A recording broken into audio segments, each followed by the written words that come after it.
Yo, what's up, guys? Welcome back to another episode of Down Unders. Brother, I just tripped up on my words there, but you're going to have to take over right now. How you doing, my bro? Good, brother. How you doing?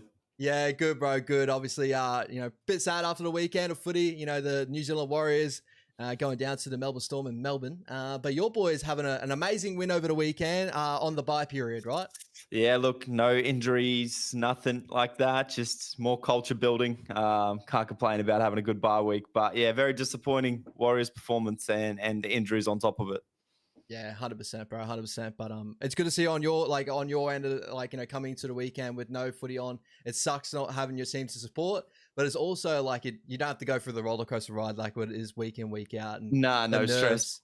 No stress, bro. No stress, no jitters. And we got a lot of Broncos fans at work, and they are very, very vocal and keen to go up against my Warriors this weekend. So hopefully we can surprise these guys, eh? Hopefully, brother. There's nothing like a Broncos loss that makes me happier. I know that. I know that for sure, bro. I know that for sure. But shout out to Jazz too in the chat as well. Thank you so much for coming through, my bro. And we may as well jump into all the chat around the league at the moment. The biggest news around the league right now. Lachie Galvin will not re-sign with the Tigers after 2027. I'm pretty sure his contract finishes. But now he has been dropped from the side due to a lot of circumstances. It has come out that apparently he was told to front the group and talk about why or whatever the situation was. And apparently that whole conversation got stopped because a lot of senior players not very happy with what they heard in that situation. Told Benji after that he must be dropped and he won't be in the side for at the moment. So more than likely we might see a guy, Lachie Galvin, come on the market in 2026. More than likely, bro. But your thoughts overall on the situation? Obviously, a 19-year-old junior, a manager that's pretty much controlling a lot of the situation as well. Your thoughts around how this is all kind of panning out for the West Tigers? Yeah, it's sad, is what it is. It's not good for either side of the coin here. Problems with this manager again. He's been banned before. He's probably going to get banned again. I just hope that Lachie Galvin really thinks about what he wants to do and the person he wants to be and how he wants to grow in a team, not sit there and chuck his hands up and throw out stuff like, Marshall's not the guy to coach me and stuff like that. Like, you don't need to say that stuff, especially when you've got 18 months left on your contract. If you say that you're not interested in the contract, just say you're not interested in the contract and go about it the right way, that you want to look for something else. And I don't know, but the media blows everything out of proportion as well. So we've got to remember that as well. Yeah, it's a really tough one to really dig into because obviously we don't know all the facts in the whole situation. And there's obviously a lot of things that haven't been told, a lot of story hasn't been told, but a lot of things that you can put together from the media is, number one, Lachie Galvin, a big Parramatta Eels fan. He was dropped from the Parramatta system and the West Tigers obviously gave him his start. There was a lot of Benji Marshall saw a lot in him to actually give him a debut at 18 years old, after a rookie coming in, and he pretty much said, he's going to be our guy. He's going to take us to our future. So they put a lot of eggs in that basket. But before that, Lachie Galvin being a Parramatta Eels fan and stuff, now hearing the whole situation, the way it's going to be going, I'm hearing a lot of rumors that Parramatta are going to be probably the guys in the box seat to end up getting him over, even though at the moment they can't legally launch a contract over his way. But it's more than likely going to look like he's going to go to Parramatta from what I'm hearing. But is there any other clubs that you could probably see that could come in late and maybe nick him away from the West Tigers or Parramatta? Like the Roosters? I know the Doggies have been a lot of chats because Phil Gould is obviously very high on him. But I think that you probably agree with me. I'm not too sure how it'd even work with the Dogs with Matt Burton and Toby Sexton. It's not really an out-and-out halfback. I don't know how you'd run with 2 6s. But your thoughts overall on other teams that you could go to, bro, and the situation at hand that, where, what could push him towards a certain side? The Roosters, definitely one that would always throw their hat in the ring for someone like Galvin. I'm a little bit worried about Gus Gould's comments. Everything that he's commented on is backing Galvin, which makes it sound like he is interested in that. I've also seen news that with the Bulldogs, on Bulldogs fan pages, that negotiations have now stopped with Toby Sexton as well, because there is interest from Manly and from Canberra. So I don't know if they're potentially looking to, and the Cowboys was the third one. So I don't know if they've just decided they are interested in Toby Sexton, or if that's something on the Doggies end to maybe look at Galvin. I don't like the Galvin move for the Doggies only because we've got Mitch Woods waiting and Toby Sexton's doing such a good job. And I don't think right now at this moment, Lachie Galvin deserves $5 million over 5 seasons. He's still so young, so much to prove. You would look at maybe signing him on a 3-year deal to reach that peak of his career. Not peak of his career, but maturity level in his career to really see what he is made of, to really see if he does want to be part of a club system. Signing somebody like him on a 5-year deal when he's in the sheds after a game last year talking shit about the team, saying he wants to be out. And, that sort of comment comes to light now that he is going to be moving on. So it just makes you question the integrity of him and the love for the club that he's playing for, or if he's just there for himself. Yeah, and that's like, I think that's the sore point when you're seeing like, the social media posts of Jerome Luai, coming out and saying, team first, and at probably a worse one of Sunny Taruva that's currently getting shared around everywhere, where it's just like, oh, bro, like, Luai did that first step where it was like, yeah, all right, I can see it. It's like when you saw that one, it's kind of like, all right, brother, I think there's a line here. Like, I understand what you're trying to do, but like, bro, I think that Luai probably hit the nail on the head before that. But I think that with the Dogs, with that whole situation, I think the positive when you hear Phil Gould talk about that situation as well, he's probably in the same sort of boat with you, as like the million mark and all that's just too much for him right now. And he should be, when he gets to 25, which is what he's been talking about, a lot of these Doggies juniors and stuff, they're not ready for first grade until they're 24, 25. So that's when he's going to be starting to really push these guys through around that period, or, halves, especially because they get develop into the game so late. They'd be looking at that angle. So that's where I'm like, when I see if he's going to be dealing with Lachie Galvin, whether the contract for me, I think you guys wouldn't be offering anything too crazy. But then again, Phil Gould is known for saying things out in the media in one way, and he could definitely shuffle things a different way behind the scenes as well. Another interesting one is the Roosters are well known to say they don't do any dealings with Lachie Galvin's manager. But now, obviously, looking at like, probably a fit for Lachie Galvin, and a club that could possibly re-challenge for a premiership again over a quick succession over time, comparatively to the Parramatta Eels. Do you think the Roosters will put bygones by bygones, put things away and say, all right, if we want to chase a big kid, like a big star in the future in the making, and put him next to Sam Walker, they could go down that route? Or, from everything I hear from the Roosters, they're just not willing to deal with Isaac Moses and that management side because of what he can do to clubs and what he's done to clubs in the past. I thought he managed, or did manage, James Tedesco though. So he did. So that was where everything broke down. Yeah. And then I also seen them tie a connection to the Doggies because of one of Lachie Galvin's development coaches in high school or some shit is part of the Doggies system now as well. And they spun the narrative like, we don't really deal with Isaac Moses either. But a good way for a manager to get back into a club and dealing with a club is to gift them a key player. So who knows? Who knows what strings this dude's pulling in the background? But I agree with Jazzy. He definitely should be looking for a new manager here. Someone more so like Braithen Astor, who, at least to the media, looks like he cares for the guys that he manages. And it's all about the player first and the player welfare first, and not burning your bridges. Because, as you said, Marshall gave this dude his start. He could still be playing New South Wales Cup right now if Marshall didn't give him a game. It's as simple as that. As for Gus Gould, you're 100% right. He could be just trying to throw everybody else off him to want to sign him. I really hope he just does go to the Eels. And, I think it was Paul Kent that came out and said it's all but done. So I'm hoping it goes that way and he can go back to Parramatta and the dust can just settle. But the Tigers aren't clean in this either. It's another young star that's wanting to be out of the club. You really got to question what's going on in the background of the West Tigers as well. Yeah, 100%, bro.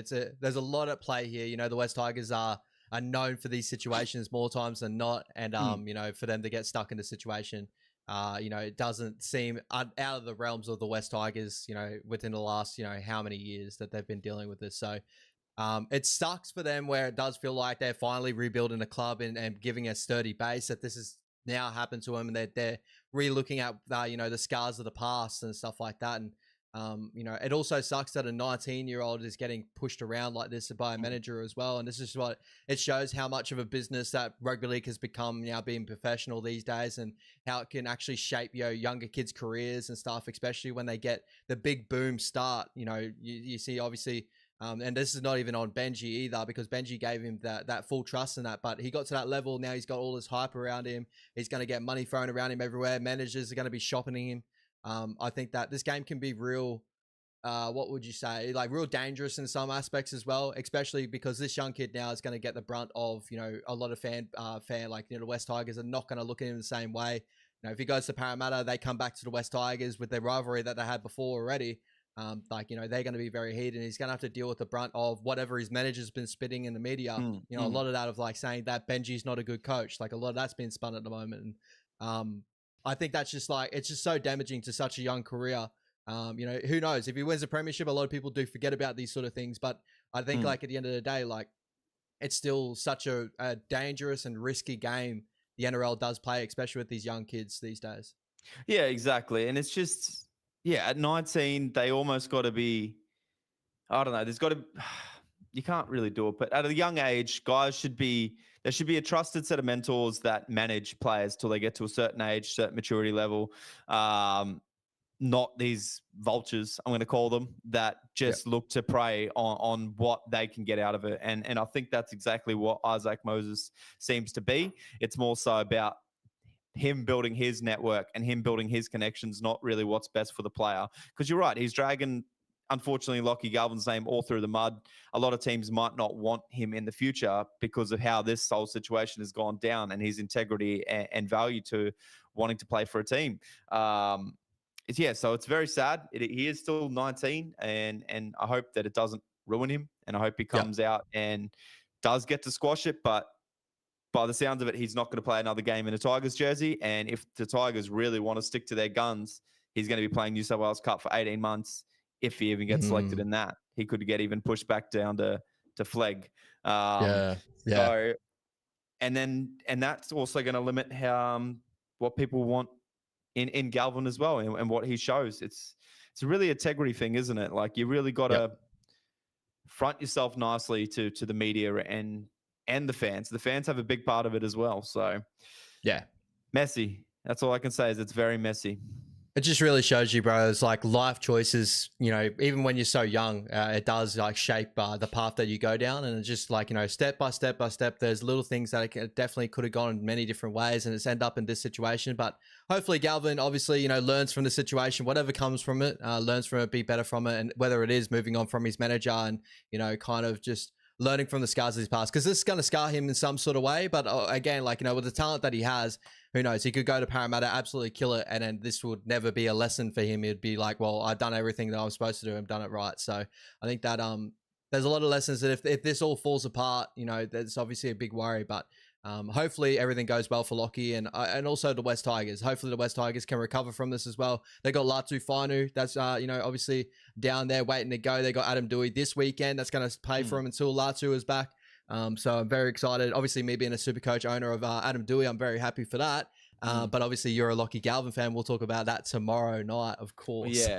Yeah. Well, another thing that our mate Lachie said as well is, well, Galvin was there all last year and the Tigers was shit, and now they bring in Luai, May, Taruva, a couple of these other guys, and they're doing so much better. So, like, where's your ego to sit there and go, this is shit? Like, you're now in somewhat of a winning side compared to last year, but just because you have a few less touches a game, you're getting your ego out of line and saying that Marshall's holding you back. Like, Jazzy just hit on the head there as well, saying, like, you go and question a legend's ability. He mightn't be the best coach or proven as a coach yet, Marshall, but he's a legend of the game nonetheless. And if you're a 5'8", you should be looking up to a guy like that, especially when he's given you the start.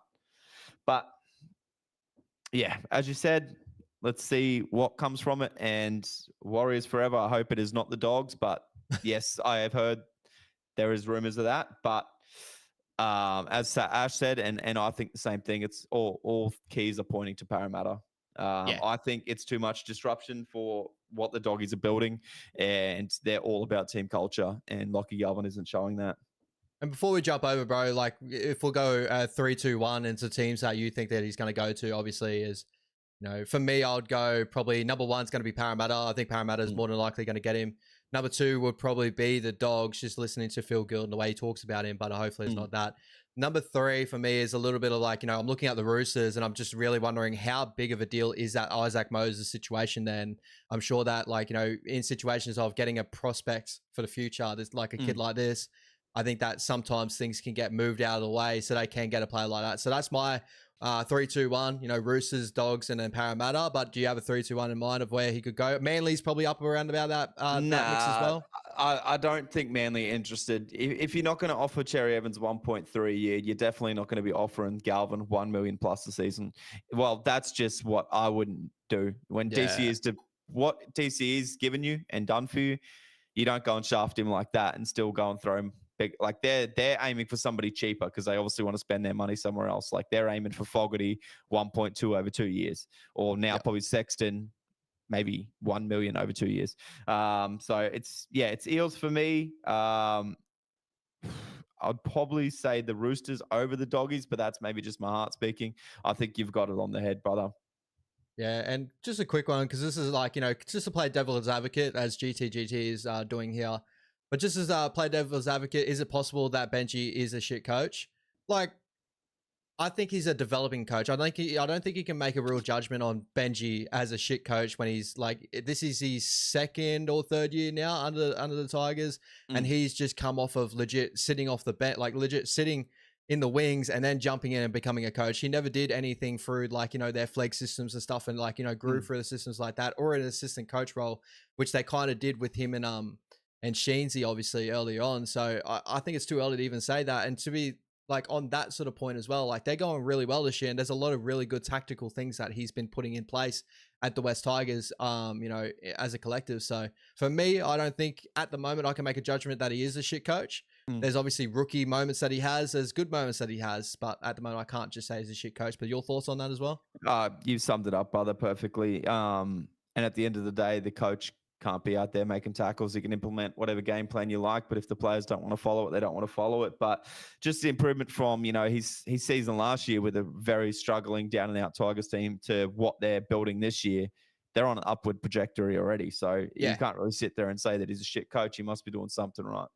Yeah, 100%. And moving over to Nanad as well, what about the Panthers? Just quickly summarize thoughts on that, because I don't really want to sit on this for too long, because more news will come out about this and we'll kind of shape what our thoughts are overall with this. But Penrith Panthers, I think with the situation, the way it's being held in the media and the way it's being held at hand overall, I don't know if he's a Penrith Panther type of player. I don't think they'll invest into that, like especially with big amount of money. I think they probably would love to just continue to do what they've been doing and grow through their junior base and stuff. But, is there a possibility that maybe the Panthers will pick him up? Maybe. And there is a spot for a 6 jersey, but I just don't see it at the moment. I don't think they're throwing $1 million at Lachie Galvin to think that solves their problems. No, Panthers aren't going to chase someone like Galvin. Galvin is wanting to be the main man at the club. He doesn't want someone like Nathan Cleary there. That's like, he's worried about Jerome Luai shadowing him. Why would he go to the Panthers where Cleary's going to drown him? So he wants to be the main man. So he should be going to a team like maybe the Dragons, who need a dominant half. The Rabbits with Walker nearly on his way out, they need a dominant half. But unless you play 7, you're not really worth that money, and you're not going to be the main man. It's as simple as that. 100%, bro, 100%. But thank you so much, guys, for jumping in the chat as well and giving all your questions as well. Continue to do so. Obviously, it's a live show, so we do keep an eye on the chat and that, and we do appreciate it. But moving over to what might have been the bigger news over the weekend, but Lachie Galvin's news has just overshadowed this whole situation. And I think Spencer would absolutely love this. JT would absolutely love this as well. But the Spencer Leniu and JT situation, I'm so sorry to bring it back up again, but this is a big bit of news that came out of the weekend's game that, again, as I said before, it got overshadowed by Lachie Galvin's situation, to where NL 360 probably had a small amount to play in this whole situation. But your thoughts overall from what you see on the outset, like which side are you kind of sitting on, or like, do we really need to take sides of the situation? It's just two men with a disagreement, and it should just be that at the end of the day. Yeah, I think it's just blown out of proportion. I think JT's just been a bit of a sook about it, in my opinion, and that's not being biased. But to go whinging to his coach like it's his daddy, like if you got a problem, like I don't know, go to the NRL board or something. Like, don't follow Trent Robinson up the fucking tunnel. Of course he's going to back his player. Like, what do you want Trent Robinson to do now, Spencer? You can't go say that. Like, what do you, like, obviously we know what Spencer Linew's about. He's not afraid to voice his opinion. He fought, and everybody else probably thought the same thing. He got 8 weeks for a racist slur, which 100% is not on. But then you got the same guy that got racially slurred, drug driving, both. I don't know. I can't remember what it was. Without a license and nearly killing someone, and they get 1 week more. Like, where do you draw the line in that? Yeah, so, 100%. And Thurston was the biggest and loudest voice to come out and preach about Spencer being, and I know it's because he's Indigenous and it's a racist thing and everything like that, but yeah, that's where Spencer's coming from. And by the reports, it just sounded like he didn't want to talk to JT, and JT kept going at him and wanting to talk to him and interview him. And in all right, if you don't want to talk to someone and they don't get the point, you tell them to fuck off. So I think that's what's happened, but that's my side of things, and I think that there shouldn't be anything more to it. I don't think Spencer deserves to be suspended or anything like that. No, I think it's just it's a disagreement between two men, right? Like, at points like this is like, I can see where JT is coming from, as in the fact of like, being what in the media these days and him wanting to chase down questions with Spencer. But the thing is, with when he got blown off the first time with Spencer, right? Probably don't go back to the man. You probably understand where you stand with that guy at that moment. And then obviously Spencer with that situation is, he's, as you said, he's going to be a guy that's just going to tell you exactly how it is. And he's going to really lay it out on the line and say, well, you weren't there with me in that moment. Why do you want to be there with me and try to talk to me now and try and talk with it now? Like, this could have all been thrown under the bus like earlier on. We could have hashed it out earlier on, but it didn't get so. And I think like there's two things at play here. Obviously JT now learned, like, what you say in the media, what you say everywhere does get held to account in some aspects for other players out there too.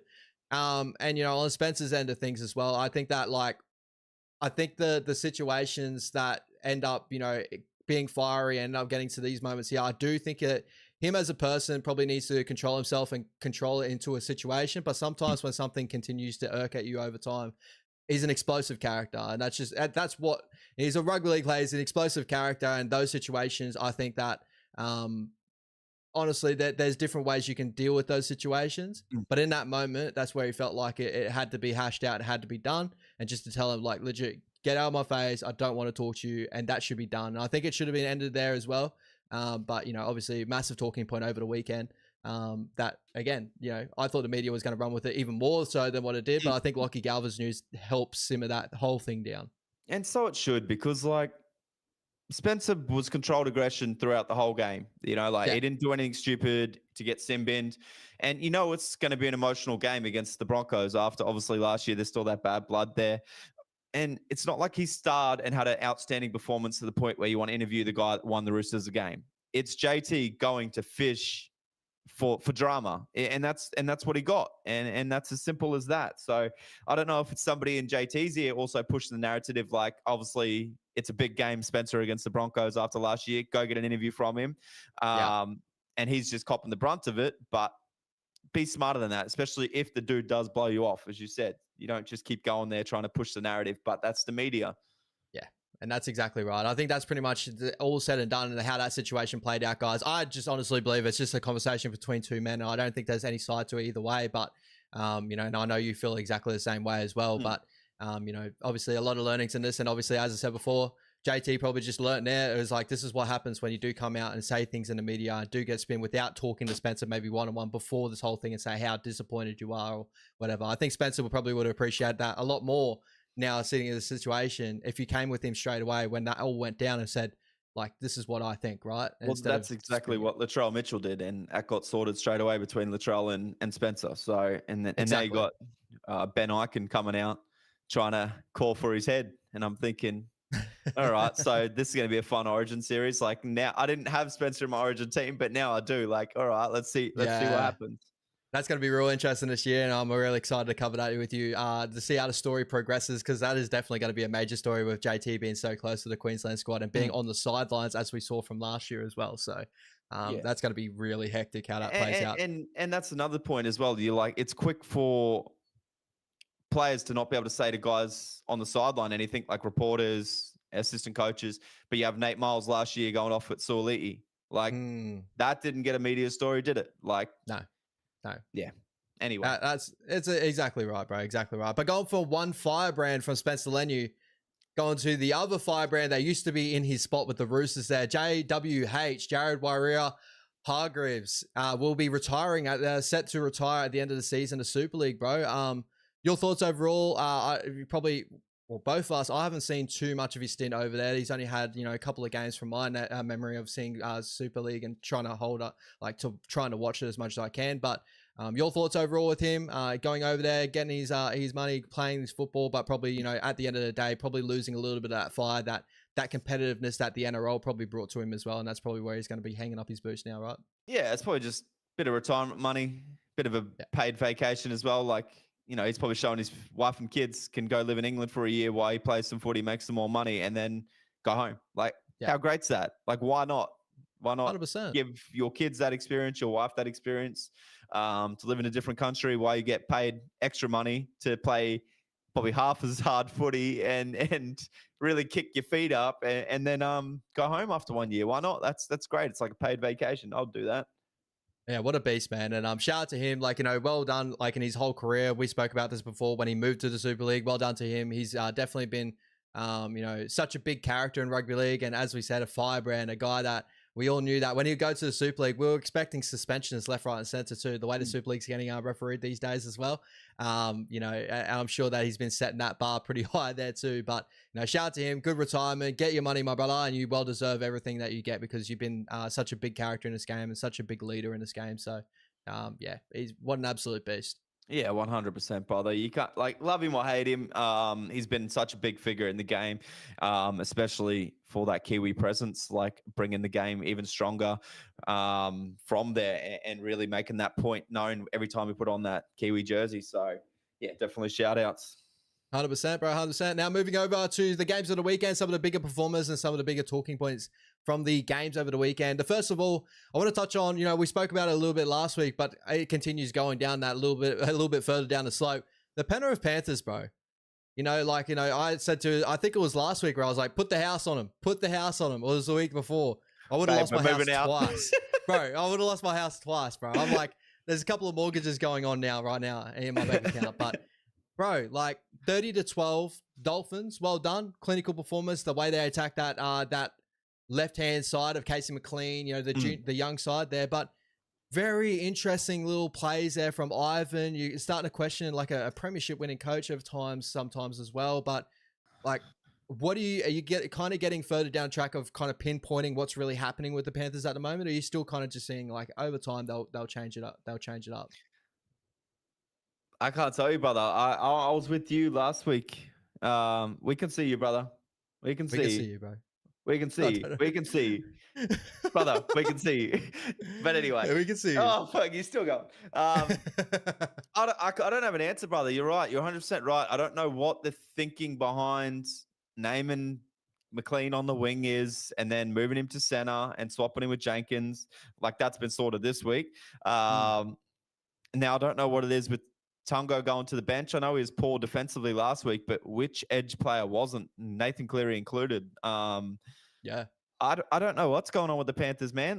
They're not themselves. They're not trusting or believing in themselves to grind in a game. We've seen Nathan Cleary on tackle 1 from a scrum try and put a kick over the top. They're just doing out of this world shit that is not the Penrith Panthers. And I don't know. I don't understand what's going on. If anybody has that answer, you might have an assistant coaching job at the Panthers because it's a bit all over the place. Yeah, bro, it's crazy, man. It's crazy. I think obviously defensively, it's all we can all see it. There's problems defensively at the moment with the side, and I think a lot of it does come down to cohesions. People trying to learn their roles. They put Blaze Talungi in the 6 jersey last week, but as I kind of touched with you before, it was crazy that we put him in the 6 jersey, but then they put Jenkins and bro, my mind's gone blank. McLean, outside of him, and both these guys are still trying to reiterate themselves back into the Panthers as well. Definitely, Jenkins is trying to reiterate himself back into a Penrith system.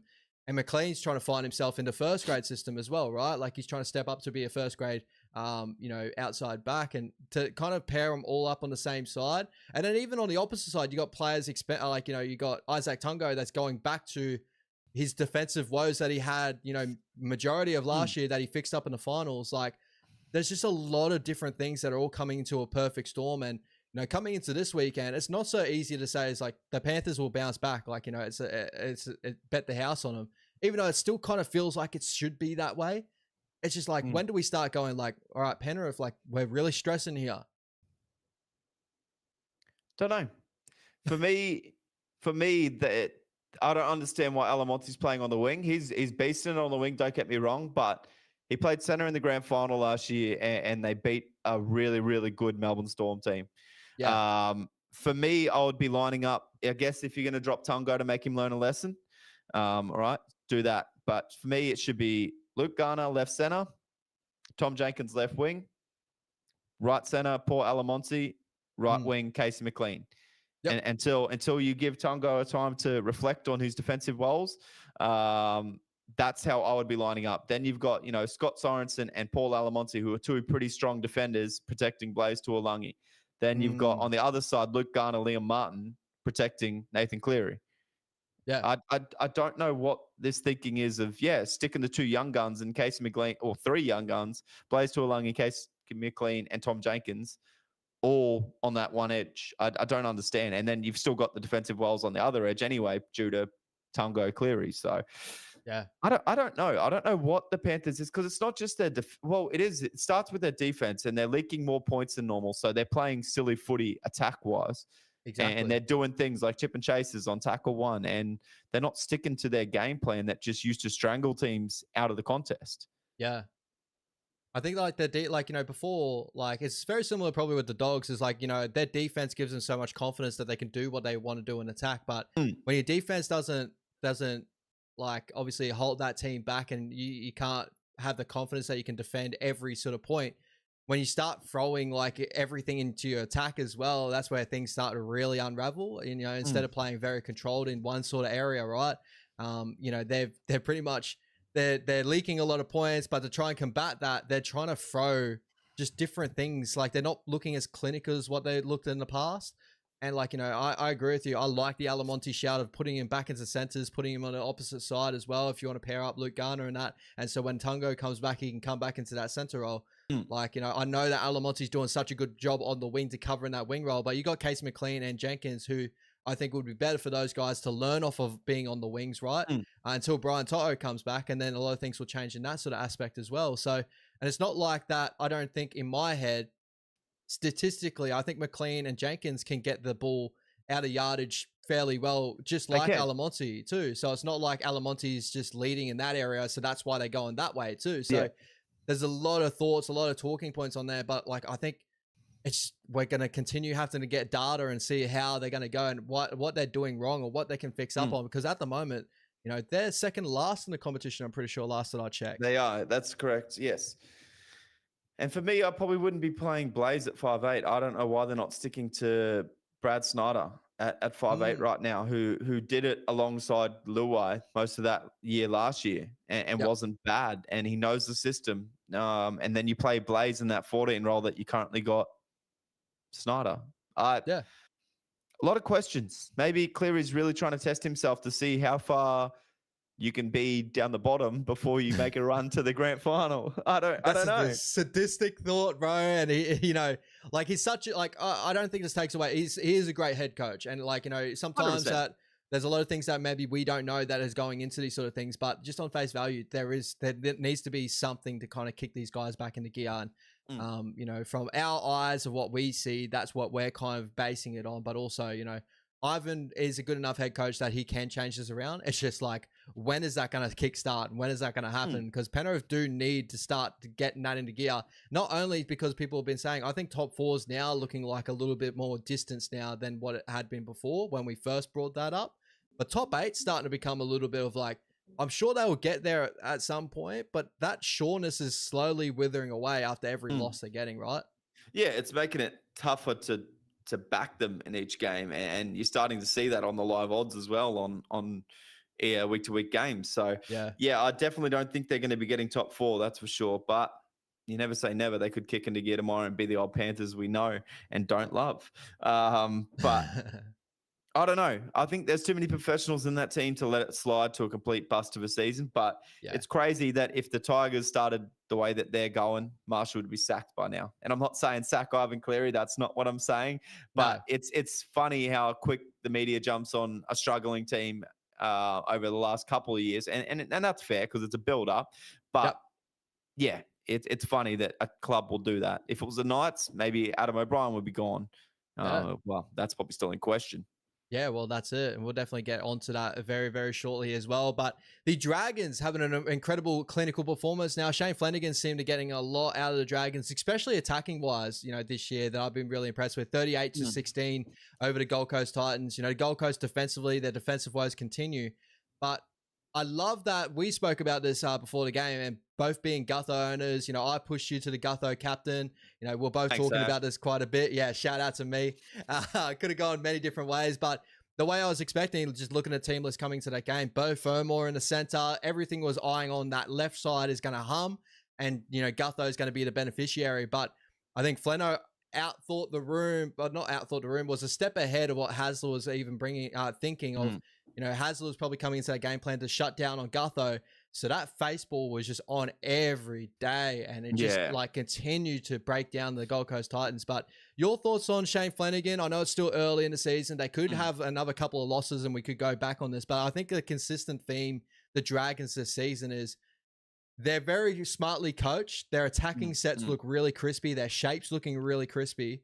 Like, what's your thoughts on the Dragons at the moment and just being too clinical for the Gold Coast Titans, right?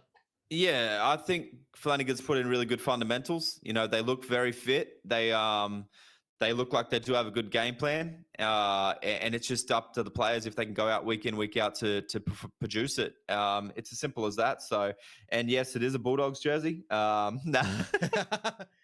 Go Samoa, baby. he wishes. But Samoa, no, Queensland boy. That's where I'm sitting here with Flanagan. I think he's brung such a really good edge and good fundamentals to the Dragons, and he's got those experienced players that are the ones pushing it, like you got those. But beautifully set up game plan on the weekend. If you did watch the Dragons, you would be going, oh, shut Gutho down. They don't score points. Well, they got Luciano playing ball out to the center now. They got Kyle Flanagan finding a bit of compatibleness in that back line now, involving himself as a 6, which I never really thought that he was. We're starting to see that now, and it's such a good little setup that they use to really outsmart the Titans. Yeah, 100%, bro. And a couple of players I really want to point out. There was a play that Luciano put that short ball, like that face ball, onto Val, but Val's line, Val, when he's such a smart, the experience that he does bring, when he was playing on that inside and then punched out in the out real late and really caught in between that gap, that winger of Sami just darted in to try and get on the Gutho on the outside, and just honestly, it was just so many good moments in that Dragons attack. But again, it just comes down to, I think the Dragons, they can have games like this. And I think, Flano as a coach, he's getting a lot of the best out of him. But, the side's still got a lot to get through to have consistent performances. But I think this has been back-to-back weeks of some really good footy. And the Dragons fans should be pretty happy with what they're producing at the moment. I wouldn't say back-to-back. They lost to Parramatta last week, brother. Did they? Oh, that's right. They did lose to the Parramatta. Yeah, that just shot straight out of my memory. I was thinking of the week before that. So, bro, they're up and down week in, week out then, yeah? Beefo Dragons, brother. It's the same as last year. Week in, week on, week off.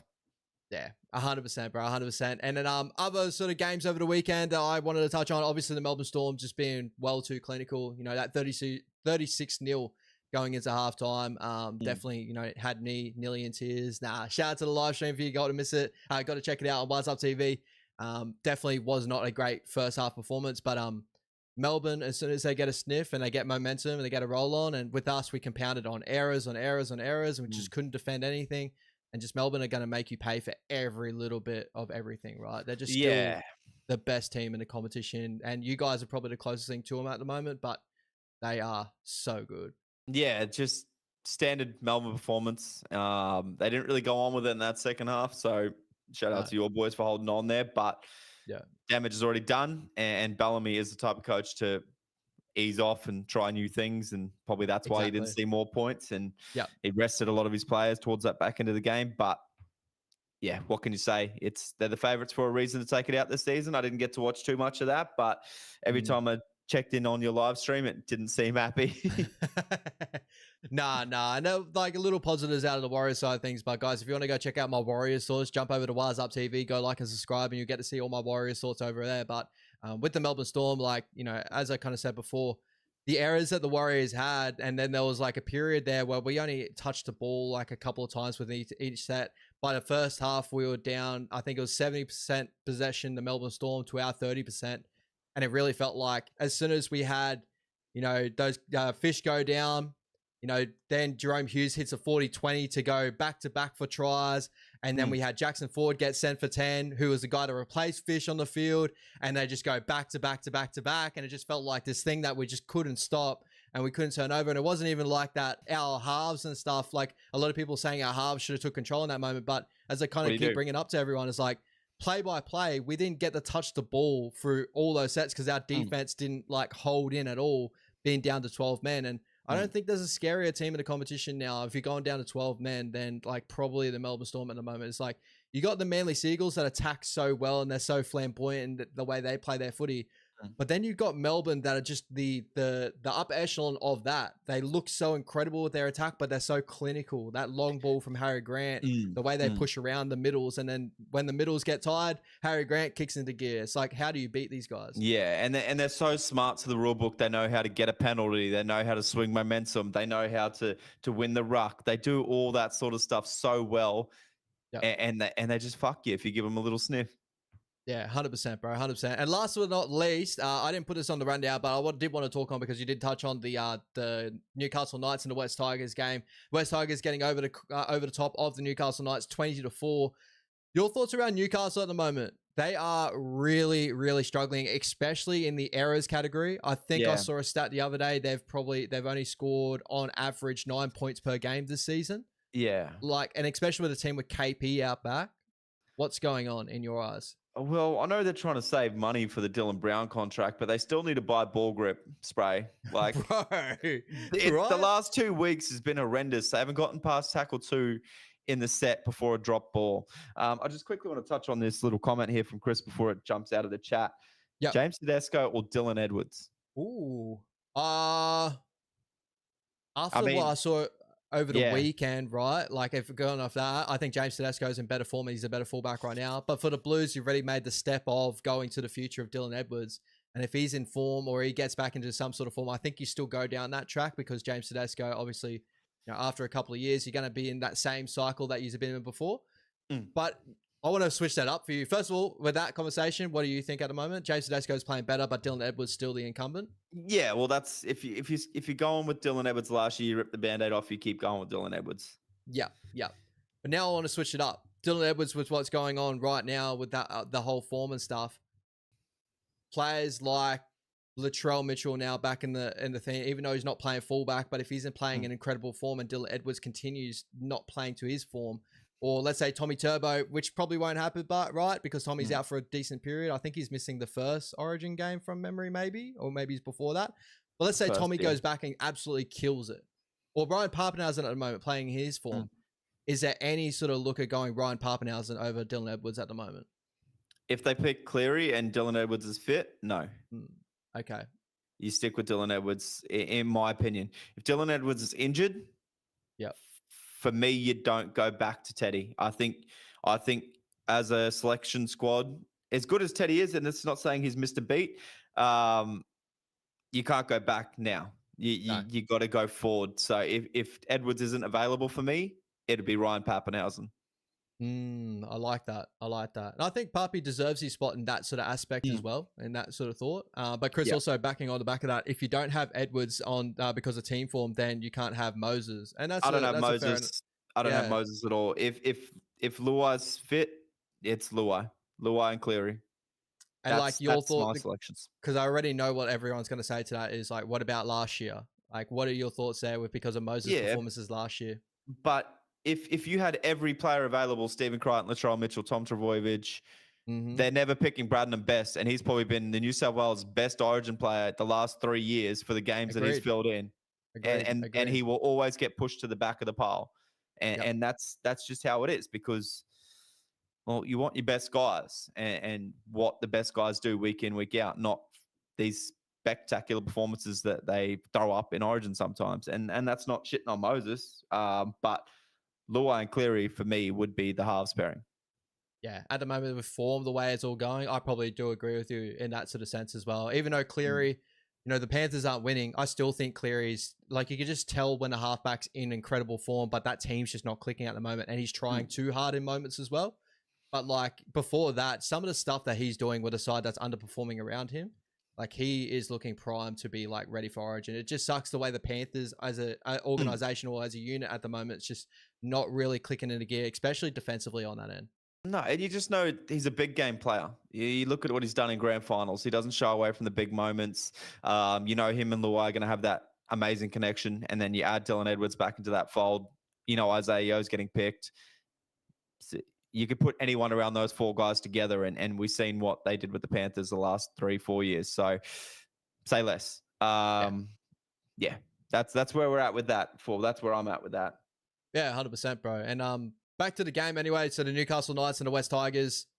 So Newcastle, the errors that they have. Yeah. Obviously that is taken away from Caleb Ponga's game. You know, KP, you know, showed moments to start this year where he's like, all right, KP's looking like he's going to be running for a Daily M race right now. But the way Newcastle are playing at the moment, they're just not being able to put him in the right positions to really continue on. But what are your biggest worries other than the errors? Are you seeing anything else? Are you not really liking the halves pairing, that sort of stuff? Or is it the injuries that are taking a lot of effect due to these errors? Or where are you kind of pinpointing this at the moment to the Newcastle Knights? I didn't like their halves pairing on the weekend of Crosland back to halfback. Yeah, no. That's horrendous. And then with that said as well, Ponga, the first few weeks of the competition, Ponga was getting into that first receiver role, and you were seeing Fletcher Sharp play that switch. You did not see Ponga do that the last 2 weeks. He did not want to get his hands on the ball. I don't know if he's trying to send a message. He's not happy what the go is, but he's not getting himself involved. And that's red flags there. So you don't know what's going on in the back of his mind as well. Like, is he already thinking of an out now as well, that Dylan Browns is coming and he's going to go to Union or take up that Roosters deal or anything else? So Tyson Gamble comes back in this week for the Knights. The only thing I could think of that benefits that is he does have a pretty big boot. So maybe kicking tackle 3, tackle 4 to get the Knights into the grind, because they're shooting themselves in the foot with errors on tackle 2 every set. And that's not going to help them grind away and be up for the contest. So maybe he's just going in there to complete early and get a really good run on the game. And plus, they had a lot of youthful errors over the weekend too, and that's just taking out of just that performance against the West Tigers. Like Kyle McCarthy probably didn't have his greatest game on debut as well. He had that one moment. He had a couple of errors, but he had that one moment where he threw the big offload, like coming out of his own end, like the tan, where he was a couple of people on him, and it almost bounced into the Tigers' favor. But again, like, it just always seems like, you know, I think the first game of the season was Tigers versus Newcastle. It was just an absolute shocker. With errors wise between both the sides too, and Newcastle like just they just haven't got it out of their system yet. And like defensively, they are holding in as best as they can overall. But if you can't get that halves pairing to click, or you can't get your errors like you can't get your errors intact, I guess you're just going to continue to burn yourself out over time defensively, and you're going to concede points. And you know, you saw it even against against you guys, right? Like, you know, Newcastle, you know, yous were just killing them defensively, but a lot of that just came down to just compounding errors, and over a lot of time of putting them on their line, putting the same shape on, kicks to the corner, you end up breaking them over time, and they just could not defend anything, and they couldn't defend their errors at the end of it. Yeah, that's exactly how you beat Newcastle at the moment. You make them defend because you know they're not going to get much back from them in attack. But yeah, it's enough of Newcastle. Yeah, 100%. The other game I want to quickly touch on is Roosters and Broncos. Killer performance, Roosters. Broncos showing cracks again. Are they really just a momentum team? I think it's starting to look that way. If you don't have Payne Haas, Paddy starting up front, and that's like any team, don't get me wrong. If your forwards aren't going forward, you can't go forward. But the rest of the team really struggles if Payne Haas isn't having that outstanding game where he's breaking tackles, finding offloads. Yeah, I think they're getting back into the bad habits that they've kind of put into place the last couple of years, and like they're struggling to really get out of that. And whether Madge is doing the best he can to try and change that, I'm not too sure. But we're seeing games to start the season where you're like, all right, the Broncos have changed everything now. They're more systematic and they're going to really click into gear in that sort of sense and like play through their middle forwards. So but like when you say Payne Haas and Paddy Carrigan are next to each other in the front row, it's like probably the best front row pairing that you have in the competition right now. On talent, but on form, the Broncos just aren't playing with them the way I expected them to in games like this. And sometimes they just feel easy of like, I don't know whether it's because they got two incredible halves that they just feel like they have to throw shape all the time, or when they got Reese out the back of shape, they just want to throw so much shape, they start going sideways too much. And with a team like the Roosters that have been buying for a win for a long period of time, they turned up and wanted to win. You just can't continue to go sideways to sideways. You got to earn your victories week in, week out. And that's through the middle. And I think they went away from that in this game. A prime example of using your front rowers perfectly is the Canberra Raiders. Yeah. When you've got Horsburgh, Papali, Tapani, lay the fucking platform. Any half should be able to attack off that front row. And same with the Broncos. Those halves should be setting them up through the middle with those guys just off the ruck. And then playing off the back of it. But you're right. I think they're getting a bit too gun happy. Their defense didn't hold up as well as it should have been. And that's also makes them want to chase points and makes them a bit all over the shop, a bit sideways. But do you think it's a bit of an ego thing? Do you think they already thought they had the game in the bag, pumping the Roosters round 1, 40, whatever it was? I've seen a couple of interviews of supporters and they were like, oh, maybe we'll get 50 this time against the Roosters. Like, I know the supporters had that ego about them. Do you think maybe the players have still got that bit of ego to them that, all right, this one's in Brisbane. What are we going to do to them this time? Did you think that maybe weighs in? It's hard to say they don't, because like you look at the first performance of the season with the Roosters and then they backed it up against the Canberra Raiders, where honestly the Raiders do it against a lot of sides. They did it against us to start the season, but this Broncos side should be a lot better than what we are as the Warriors, right? And we did exactly the same thing as what they did. And I feel like they came into that game against Canberra going, we just smoked the Roosters. We showed the competition what we can really do. We're just going to roll up against Canberra, roll our sleeves up, do it again, and it's going to come easy. And probably a similar thing has happened here. They've gotten off 2 decent wins against sides that probably have put a lot more pressure on them. They got gritty wins to where they're like, all right, our shit doesn't stink. We've beaten the Roosters by 60, as you said before, by 50. We're going to do this again. And it's at home at Suncorp. Like, why not? Why can't we do it again? But I think there might be a little bit to that. And I don't know how long it's going to take for Madge to really turn that around, or whether it's just something that these players is probably may not get over the top of, through the period that they are. Maybe they do need to change things there in that sort of aspect. But, I think there's a little bit of more food for that thought, bro. It's pretty hard to say it's not that, because they're showing form of that is the reason why they're going down these sort of tracks. And that's what you would want to hope was buried by Madge, and it just hasn't. Those cracks are still there. Yeah, exactly. And another little tweak that I'd love to see is like, Reece, this is another little thing I want to see him add to his game. And I don't really come out like, because I see a lot of people, the way they criticize Reece is like they bash him first and say he's an absolute shit or he's overrated. And like, this is what he needs to do because he's not doing that right now. I want to say it as the fact of like, this kid's incredibly talented. He's an incredibly talented fullback. He can make shit happen that most other fullbacks can't in the competition as well.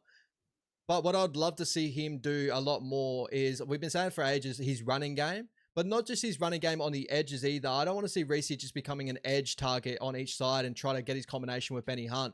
I want to see, you got Payne Haas and Paddy Carrigan in the middle. Both can get a good offload. Payne Haas showed that to start the season. Ben Barber. I want to see Reece in the middle and just playing off the back of that. Have that like old Melbourne shape of where Billy Slater had the outside-inside shape, or play off your front rows a little bit more, because I think Reece's lacking that a little bit. And if you get that early confidence of just beating people in the middle and you're finding little gaps in space, his confidence will grow. And then I think things will work out a lot better out the back of shape. I just think sometimes he's just sitting too much on the edges and playing edge to edge instead of playing for the middle. And I think that's what's happening with the Broncos. They're just struggling to really win the middle third, even when they do win the middle third, if that makes sense. Yeah, I think you're 100% right. They're just running the same old block shape. Reece's sweeping hard. He's either going to try and burn his inside man or throw the cutout. Like, that's kind of what you get when you see Reece Walsh on the back of shape. Whereas Melbourne Storm throw Pappenhausen out you, outside ball to Ali Katoa, inside Back ball. on the inside. Shit like that. So exactly. yeah, they need to mix it up a little bit. Walsh needs to get himself involved in the games more as well. If he doesn't get going early, he's pretty much quiet the whole night.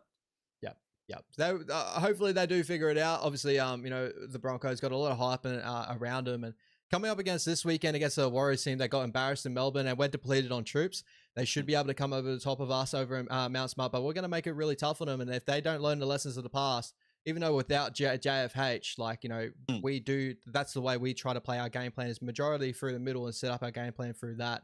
If they can't really win that battle and they continue to go sideways and errors come into their game, they're going to be on their try line more times than not. And you can't be like that with the Broncos these days. I think that you should be dominating games through the middle and playing off the back of that.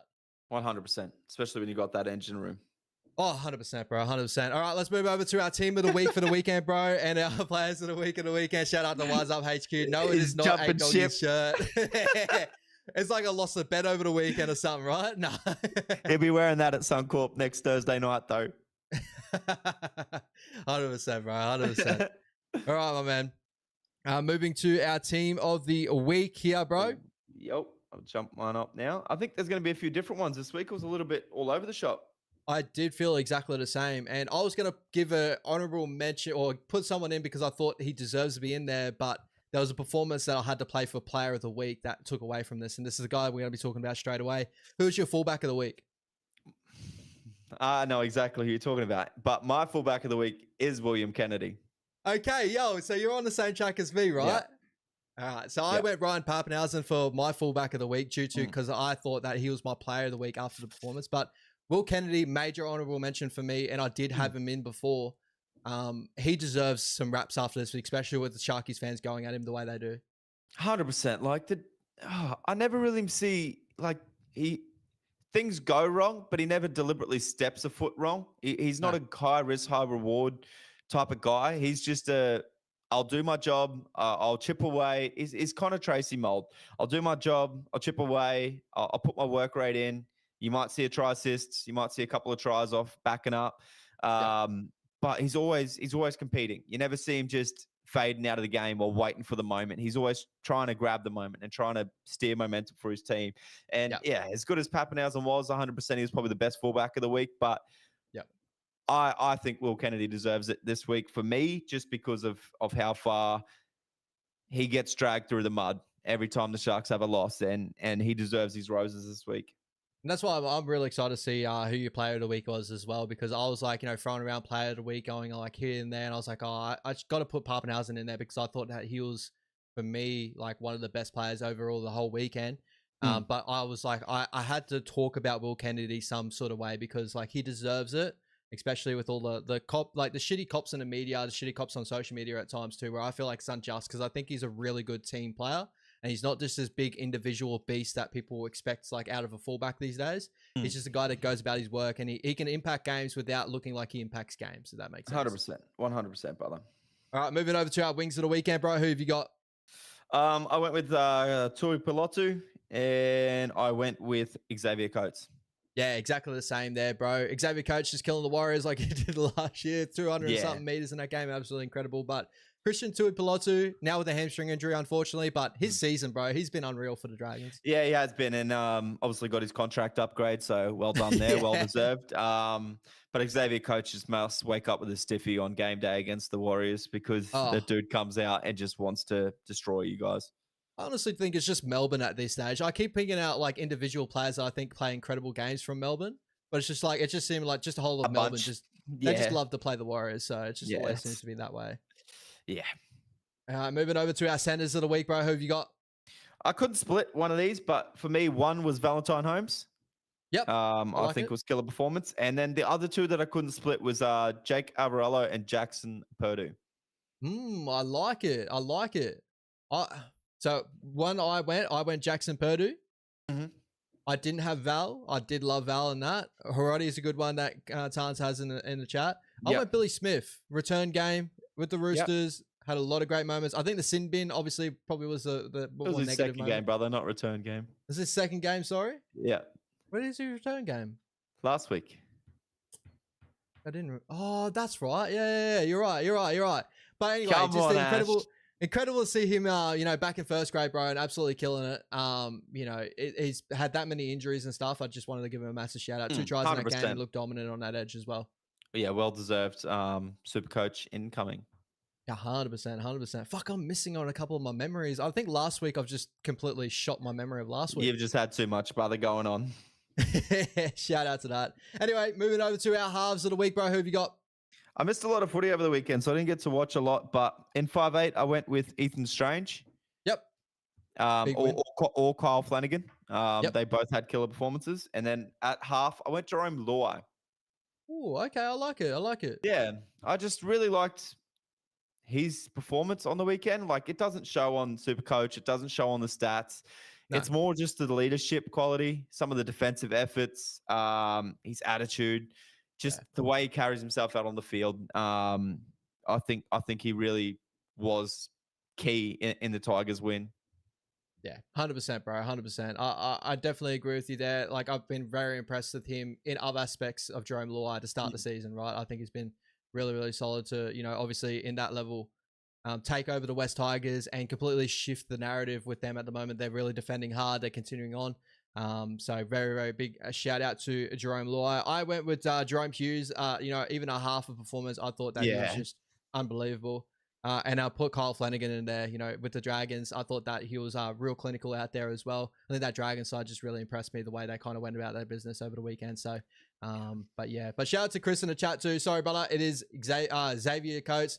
Sometimes people just pronounce things a little bit different, bro. But I will be better for that in the future. But yeah, it's just obviously something that sometimes I heard people say Xavier. Some people like to say Xavier. I don't know. It's really up to you. I'm not an English teacher.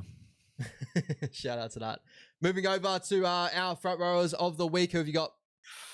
Joseph Tarpany, Josh King. Yeah, I went Joseph Tarpany and I went Jason Taumalolo. Oh, yeah. Taumalolo, killer performance.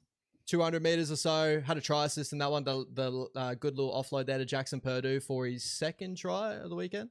I thought he was really good, getting back out there and just looking like Jason Taumalolo of the past. And Joseph Tarpany, bro, fuck me. He is a beast. Freak. He is my player of the week. Joseph Tarpany. Yeah. He's my player of the week.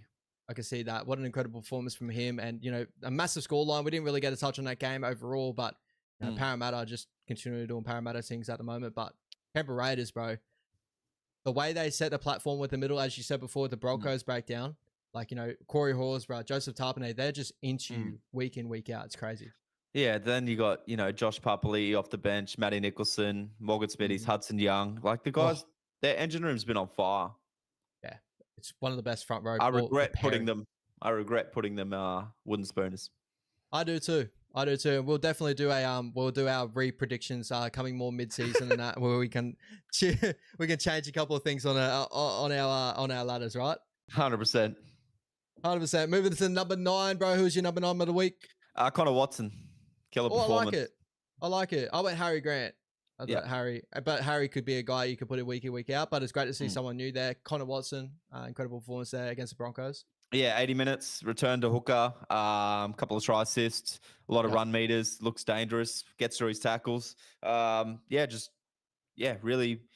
coming up against the engine room that he came up against as well, all that defensive work and to really go at them when he had the ball at a hooker. Very smart. And people got to understand too, he's got to deal with 2 young halves. You know what I mean? Hugo's first game, in that halfback jersey taken over from Chad Townsend. He needed to step up. Connor Watson being one of the one of the leaders of the squad, and having James Tedesco out back helping out. I think both those guys are really key and important to that win over the weekend too. 100%. Moving to your edge back rollers, bro. Who'd you have? I went with David Feeder. No surprise. And I went with Dylan Egan. Oh, I like it. So I gave a little bit of praise to another guy that I've just been shunning for a long period of time now, but I went Hudson Young again. Yeah. The performance that he had, Dave Fafita was right there with him. And then I also shouted out Dylan Egan as well. I think that kid's been such a good little find for the Dragons, coming through their development system. Looks a lot like a Liam Martin type, but it's got some really beautiful line running as well. Scored a beautiful try over the weekend too. So shout out to the Rook there in his second game. So and shout out to my Supercoach team for having him in the team. Third game. Yeah. Unreal. Did you play him? I didn't play him though. I didn't play him. Yeah, same. I had him as well, but didn't play him. Yeah. And shout out to who have you got in your 13 jersey? I want to hear yours first on this one. I went Big Red. Oh, Thought Big Red was really solid over the weekend. I went Maxi Plath back in the lock roll. Oh, I did love Maxi in the middle, bro. Outstanding game. His defensive work was probably the biggest key out of the weekend. He made like 45 tackles or something like that. Just got through a ton of work. Didn't have the craziest run meterage, but he was just defending his ass off. Yeah, he was everywhere in attack, and the Panthers couldn't get going solely because I think he was just chopping guys. Oh, bro, like, as I said, he had 5 runs of 41 meters, but a lot of his just support efforts. But his tackle rate, he had 46 tackles and no miss over the weekend. Yeah. And he just looked like he was everywhere. And we've watched Maxi Plath live a lot of times where we've been focusing keen on. We know how much he works for his side. He's such a big player for him. He is, bro. So, yeah, shout out to him. But Big Red, I can see. 100%. I love that. Moving over to our hit of the week. Who is your hit of the week? Yeah, look, hit of the week, but it's more so a really good tackle, which was Metcalf's try saver. It just sucks that it all got done by the sin bin of Jacko Ford, but that would have been a key moment for us. But still, that was such a good try saver. He could have easily been like, "Oh, I'm not chasing. The game's already in the bed." But to come out with that, other than that, for an actual hit, was probably Bostock on Tungo. Oh, yeah, that was a solid one. One. I want one that I don't know has been put out anywhere, been put around, but it was a hit I noticed over the weekend. I was like, oh, that was a nasty one. But Sean Kepi, he put a mean hit on Kai O'Donnell over the weekend. Oh, yeah? I didn't see that one. I didn't get to watch much of the footy, as I said, but I might have to watch that one back. But, yeah, Sean Kepi, he's had some wax in him this year. He has, bro. And, he put Kai O'Donnell on his ass, man. It was fucking mean hit. I'll have to go through and see if they've got a hit on the week or something. If they've got the carousel on NRL.com, sometimes they put them up. But it was a hit that I noticed, and I was like, oh, over the weekend there was a lot of decent ones. So I was like, yeah, that one I just stuck in my memory. Oh, I'll have to watch that one back. Try of the week, Will Kennedy, brother. Take your pick, whether it was the one that got taken off him or the one that he did score. Either or, 2 brilliant efforts. And it all combined 10 tackle breaks within both of them. Yeah, crazy performance. I went with the Philip Sammy try off the back of Dave Fafita. Okay, yeah, I didn't see that one, but I did see it on Instagram, but I didn't watch it.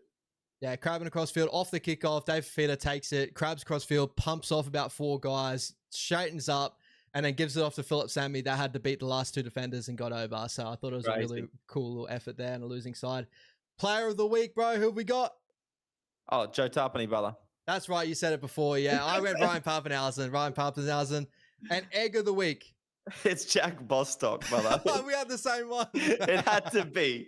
That poor guy. He had a killer performance, and he goes, actually, no, that's just stupid, bro. You could have grabbed it, and you would have been over the dead ball line.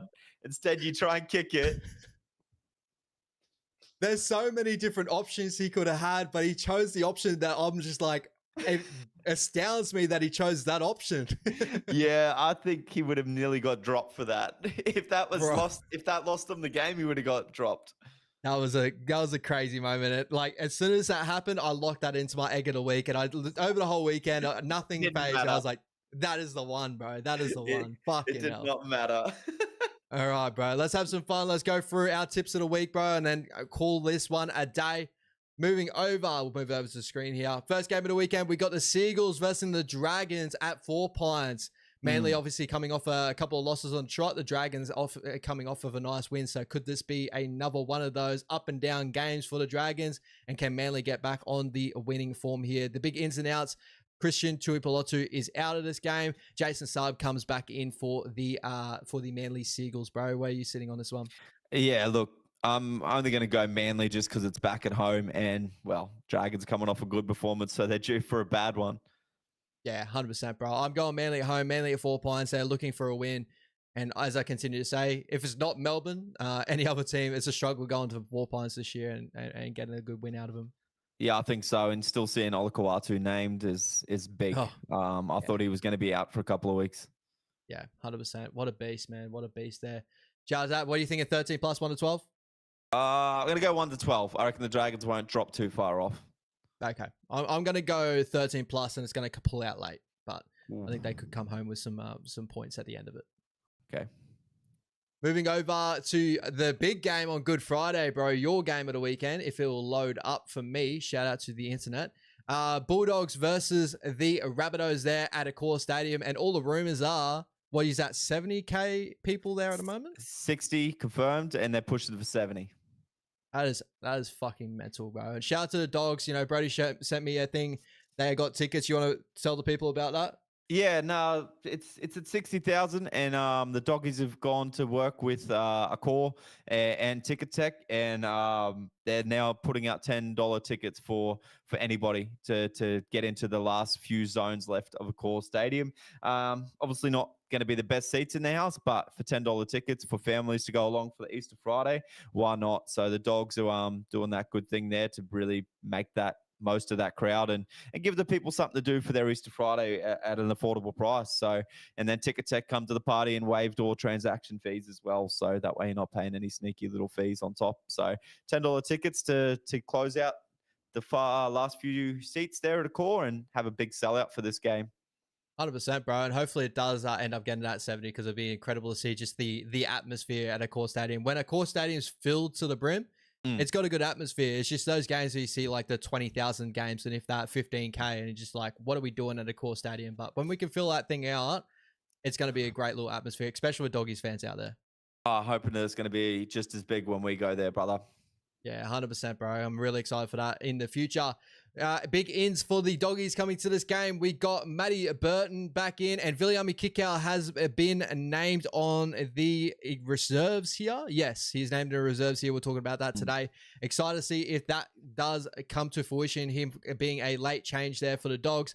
On the Rabbitohs side of things, they got Campbell Graham, Cody Walker coming back into the lineup. Josh Schuster actually had his first game back in football in Rabbitohs colours over the weekend, New South Wales Cup. I don't think it will be a late change, but do keep an eye out because things can definitely change coming into this one. But with hearing the thoughts of the crowd, you know, you got boys like Birdo, Kikau all coming back. How are you feeling about this game against the Rabbits? I'll be very disappointed if we lose this one. So I think the Doggies. I'll go 1-12. If the crowd's as big as it is going to be, I know Latrell loves a big crowd and he'll be trying to put on a performance. But hopefully Doggies too strong, 1-12. Yep, I'm going Doggies 1-12 here. I think your crowd's going to be a massive factor in this game. And very, very excited to see what you got against a Rabbitohs side. You know, under Wayne Bennett, Wayne's going to have him up and ready to go. As you said, Latrell loves a big crowd. But I think you guys are good enough this year to continue on this little streak, you know, obviously for the foreseeable future. 100%. And I hope it's not our downfall. Yeah, fingers crossed, bro. Fingers crossed. Moving over to the Dolphins versus the Melbourne Storm at Suncorp Stadium. The Melbourne Storm love playing at Suncorp Stadium. We all know and know that from past years as well. So out there for the Melbourne Storm, Mose Leo is out of this game. Grant Anderson takes over his center spot.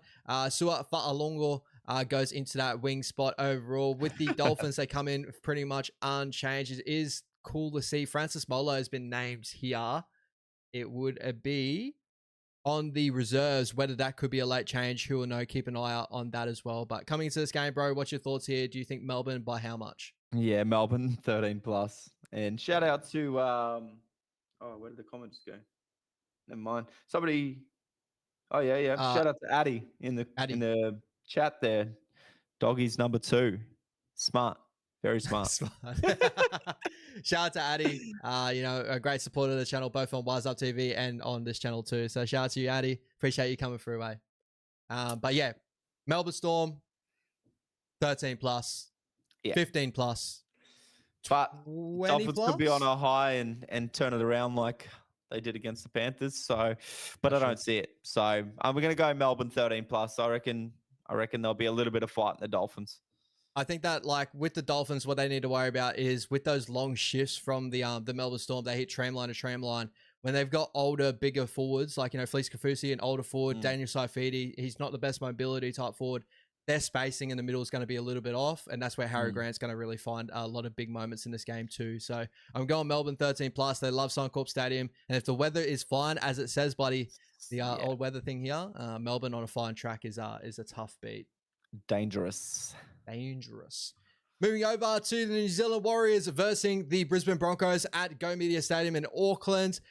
Big outs for us in this game. No Chance Nickel-Klokstad, no James Fisher-Harris, no Rocco Berry. The Broncos, they have no Jack Jasewski due to an arm break, unfortunately, there for old Jackie boy. Jordan Riki comes back into the side for the Brisbane Broncos. And for us, there is a matchup, our teamless nightmare going on here. Kurt Catewell's now been named at center, but that could change coming up. We got Tane Tuapiki, Tamade Martin in that 17 jersey. Tane Tuapiki can move around to the wing. Tamade could go to fullback. We're waiting to see what Webby has in store for us before game day here, but I could definitely... The Broncos should be winning this game with the outs that we have and, you know, way it's going. I'm just hoping that home field advantage, the Warriors can turn up and they can make a steel front and we'll make it really, really tough here. So I want to sway towards Warriors 1-12, but that's my Warriors fan talking. I can definitely understand a Broncos 1-12 or maybe more in this game if the Broncos are really up for it. Yeah, after the disappointing performance last week, I've got to go Broncos 13+. Yep, I can definitely see that as an effect of Broncos wanting to bounce back after the Roosters performance. Just hoping the Warriors can do this for us, right? And it would show a big ticker from us if we just make it a really good contest, and I'd love to see it that first of all. 100%, brother. And you don't want your team to roll over. You want to see some fight. Yeah, even with injuries and that, no excuses. We need to step up. Fisher-Harris is not only there in spirit, like he's taken over the club in that sort of aspect as well. So whoever steps in that place should be stepping up to the plate as well. Exactly right, brother. Moving over to the Roosters versus the Penrith Panthers here at Allianz Stadium. The Roosters getting a nice win last weekend, but the Penrith Panthers, bro, do they continue going down this track here? Billy Smith, unfortunately, out after the weekend with the sin binning. And also, yeah, the Penrith Panthers, I think, are fairly unchanged. Mitch Kenny comes back into the lineup by the looks of it here. Yes, he is back in the lineup. He's been carrying a shoulder injury for a little bit now. So, what are you feeling here? Hugo is still in that 7 jersey. Hugo Savala and Dominic Young still on the wing. What's your thoughts on this game? I think Panthers should be able to strangle this young halves out of the game. Yep. And force them into really bad kicking positions and really capitalize on field position. But I've been saying that for a couple of weeks now as well, that the Panthers are going to bounce back, but I am going to go the Panthers in this one. I think they'll get it done 1-12.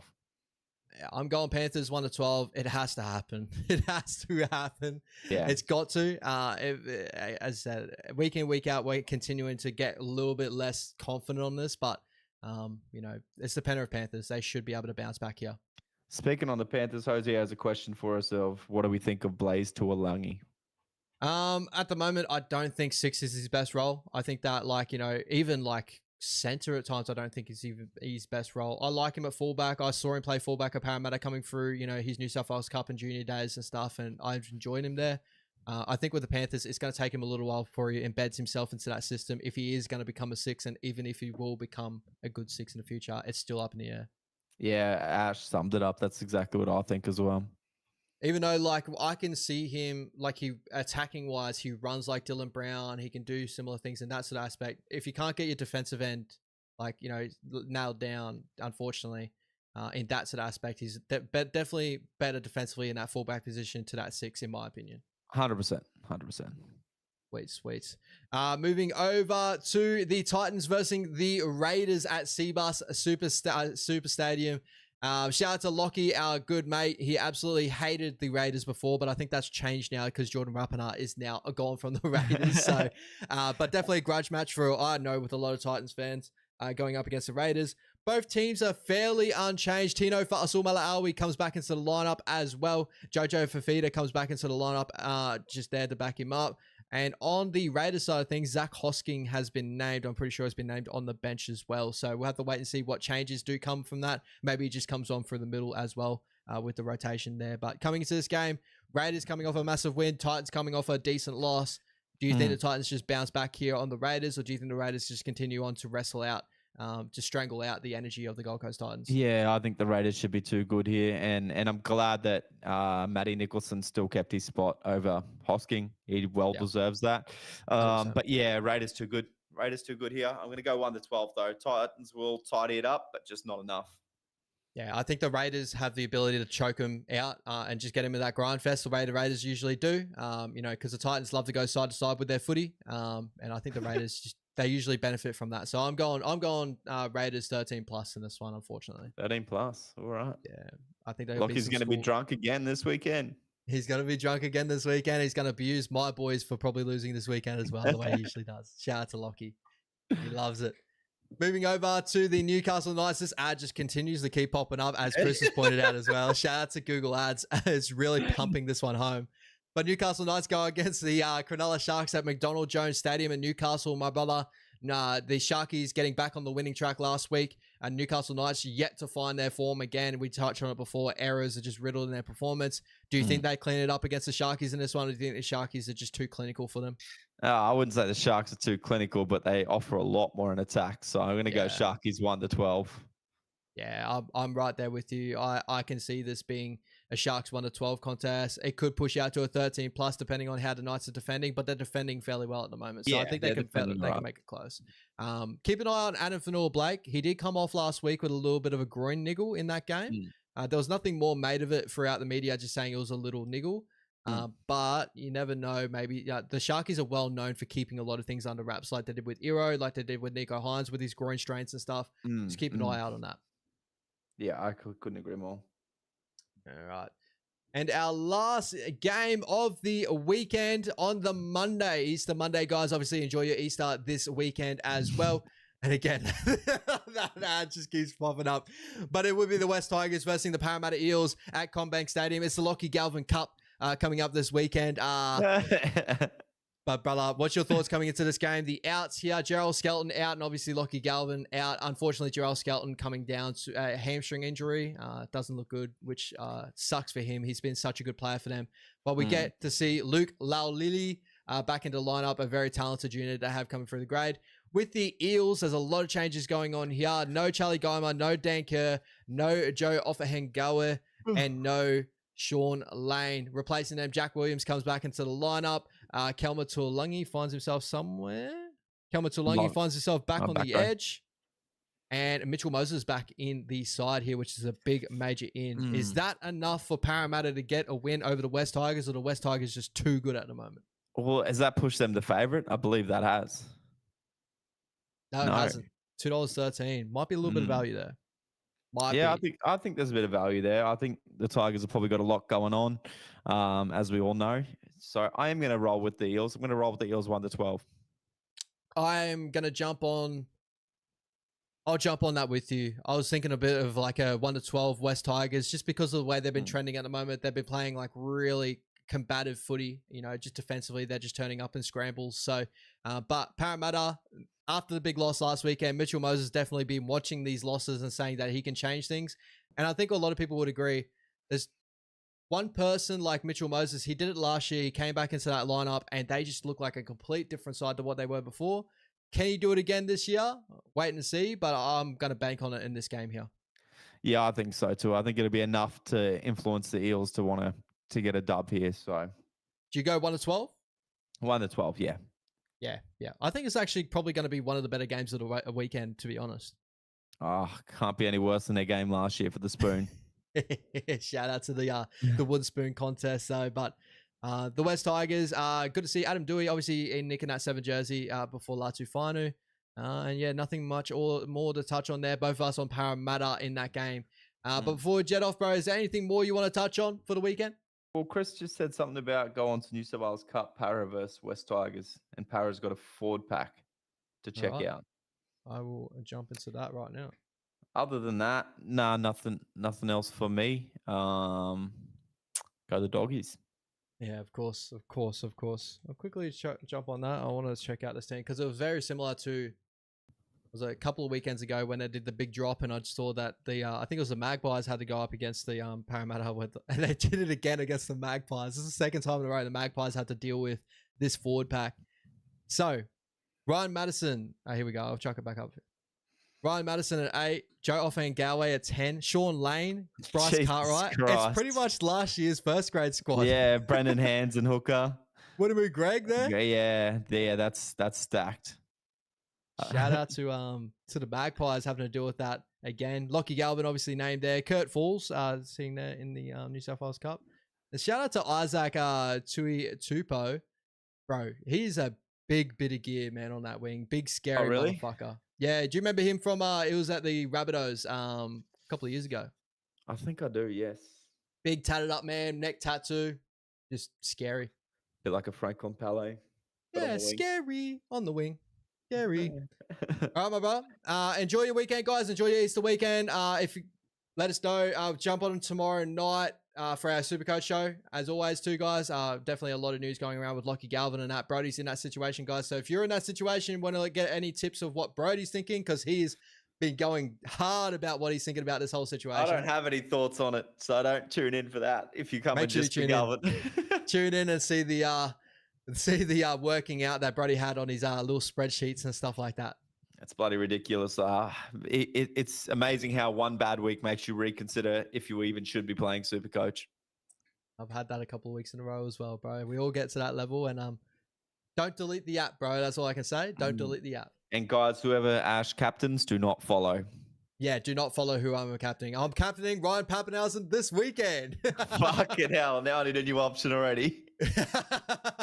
All right, guys, enjoy the weekend. If you don't touch on base with us tomorrow night, but if you do touch base with us tomorrow night, come and join. We're going to have a good laugh, and then I hope you guys enjoy your Easter break, and we'll be back with you next Wednesday as well. Take it easy, guys. Laters.